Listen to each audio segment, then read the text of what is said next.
বাজার ঘুরিয়ে দিয়েছে। আর আমি আপনাদের সামনে এই মেয়রের কিছু চিত্র তুলে ধরতে চাই। আমি বাবু হাওলাদার, মরহুম মাইনুদ্দিন হাওলাদারের কনিষ্ঠ পুত্র, এই টেকেরহাটের প্রতিষ্ঠাতা আমার পিতা। আমার পিতা প্রতিষ্ঠা করেছে 1961 সালে। আমার পিতা এবং পঞ্চনন তালুকদার মাছ বাজারে 1 একর 25 শতাংশ জমি নিলাম খরিদ করে। 1963 সালে পঞ্চনন তালুকদারের অংশ আমার পিতা ক্রয় করেন। পরবর্তীতে আমরা নাম জারি করে বৈধভাবে ভোগ দখল করে আসছি। যাবতীয় স্থাপনা আমাদের, এখানে বাইরের কার কোনো স্থাপনা নাই। গত নভেম্বর মাসে মেয়র প্রথম উদ্যোগ ছিল এই টেকেরহাটের মাছ বাজার ভেঙে তিনি বহুতলা বাণিজ্যিক ভবন বানাবেন। এই বাণিজ্যিক ভবনের ভিটি অংশ বিক্রি হয়ে গেছে। আপনারা কি জানেন? ভিটি বিক্রি হয়ে গেছে। কারা কারা ভিটি পাবে তারও লিস্ট করা হয়ে গেছে।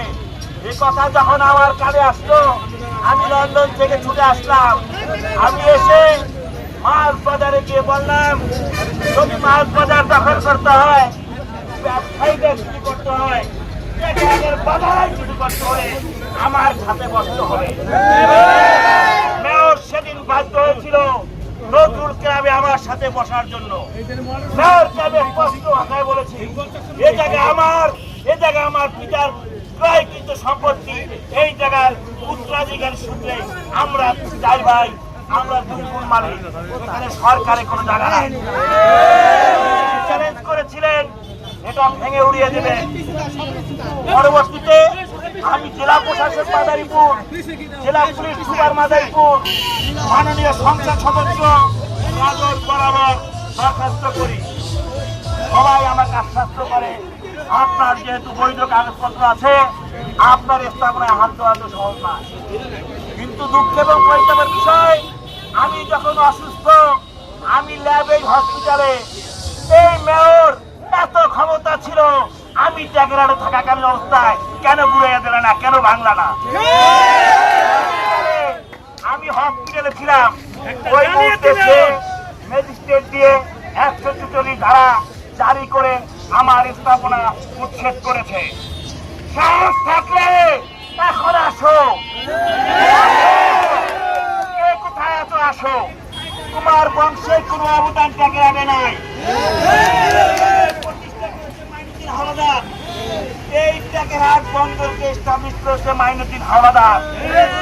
এই বংশের কোন বিন্দু মাত্র অবদান এই টেকেরহাটে নাই, ছিল না, ভবিষ্যতে থাকবে না।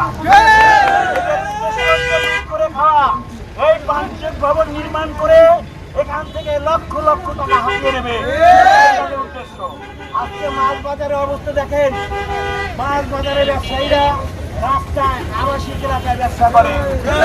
আবাসিক এলাকায় দুর্গন্ধময়, আবাসিক এলাকায় ঢোকা যায় না। আমি টেকেরহাটের প্রতিষ্ঠার সন্তান হিসাবে এটা মেনে নিতে পারি না। আমার এবং আমার পরিবারের শেষ বিন্দু থাকাকালীন অবস্থায় এই টেকেরহাটের প্রতি যে অন্যায় করবে, সেই অন্যায় আমি করতে দেব না। আজকে আমাদের এই মানববন্ধনের মূল উদ্দেশ্য ছিল এটাই। আমরা মানববন্ধন এখানে শেষ করছি।